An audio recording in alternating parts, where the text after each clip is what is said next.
Hey guys, DSP Fishing on our video. In this video, I'm going to be showing you how you can catch and cook crayfish to make a beautiful chowder just like this with some crab and potatoes. Wonderful recipe, very easy to make. So stay tuned. It hopes to be a very educational and delicious video.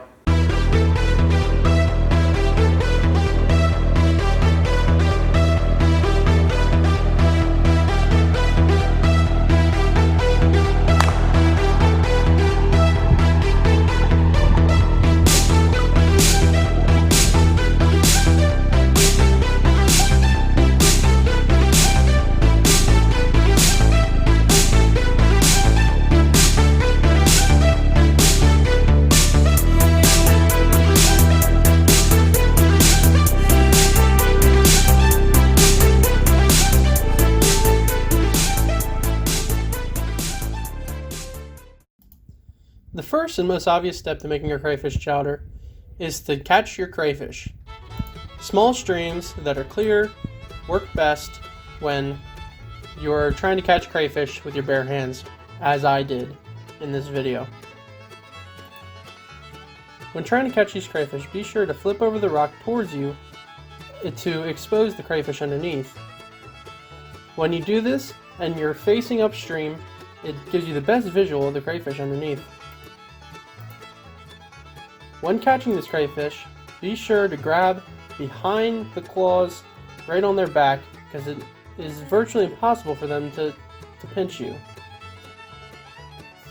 Crayfish under 3 inches in length are far too small to make into chowder, so you want to throw those ones back and keep the larger ones. A minnow bucket or some sort of container that has water is vital for the survival of the crayfish while you're transporting them back to your kitchen.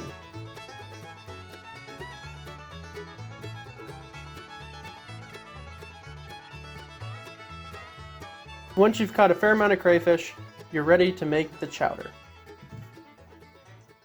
The first step in making your chowder is to boil your crayfish.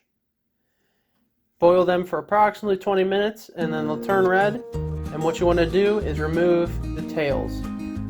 After you successfully boiled your crayfish, you want to get these ingredients, which I'll show quickly here and then explain a little bit later in the video about each ingredient. The first thing you want to do is cut up and dice your vegetables.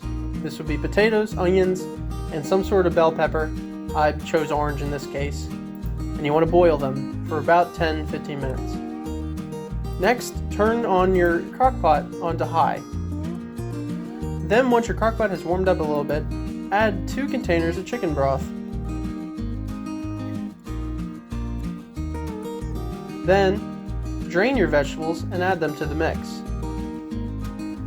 Then add some sweet corn, add onto the top, and mix that around. Then let that sit for about an hour, and then you want to add your meat. This would be first your crab meat.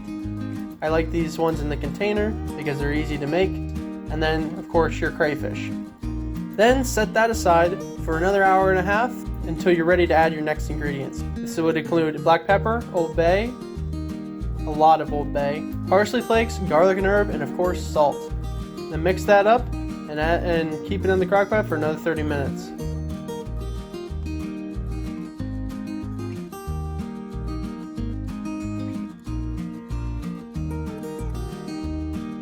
The next thing that you will want to make is your cornstarch mixture. When making this, add a small amount of cornstarch and then add water. Mix these up until it becomes a smooth, almost milky substance. Then add that into your dish. Next, you want to take some light cream or heavy whipping cream. Either or, we want to do a little bit healthier, so we used light. And add that to your dish and set that aside for another hour. Then, after about an hour, you want to re-add your seasonings and add more Old Bay than anything else. Then set it aside for another 30 minutes or so. Then what you're going to want to do is put it in your bowl and let it thicken for about 5 to 10 minutes. As you can see, it will start to thicken up, and then you have a beautiful looking chowder. Well guys, this is a beautiful recipe. We're going to take a quick bite here, try to get one that has crayfish in it. There we go.